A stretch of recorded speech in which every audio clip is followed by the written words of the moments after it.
పరమరాక్షసుడు Azam Khan Samajwadi party టైంలో కనబడ్డ వాళ్ళని హిందువులని చంపేయడం, ఈవెన్ ముస్లింలలో పేదలని కూడా వాళ్ళ ఆస్తులు లాక్కోవడం లాంటి అరాచకాలు చేసాడు. వాడి సంపదను దాచుకోవడానికి 2-3 అకౌంట్స్తో 2-3 ఇవి తీసుకున్నాడు. వాడి కొడుకు అబ్దుల్లా మరొక దుర్మార్గుడు.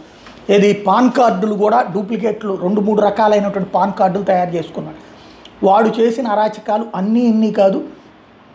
పట్టపగలు నడి రోడ్డు మీదన హిందువుల్ని చెట్లకు కట్టేసి కరెంట్ స్తంభాలకు కట్టేసి చంపినటువంటి రాక్షసుడు. అట్లాగే ప్రతి ముస్లిం దగ్గర వ్యాపారాలు చేసుకునేటట్టు హిందువుల వ్యాపారాలు లాక్కుని వాళ్ళకి ఇచ్చి మళ్ళీ వాళ్ళ దగ్గర డబ్బులు వసూలు చేసేవాడు. ఇప్పుడు వాడికి సంబంధించినటువంటి వ్యవహారంలో ఇద్దరిది విచారించినటువంటి న్యాయస్థానం ఉత్తరప్రదేశ్లో న్యాయస్థానం నేర నిర్ధారణ నిరూపణ అయింది.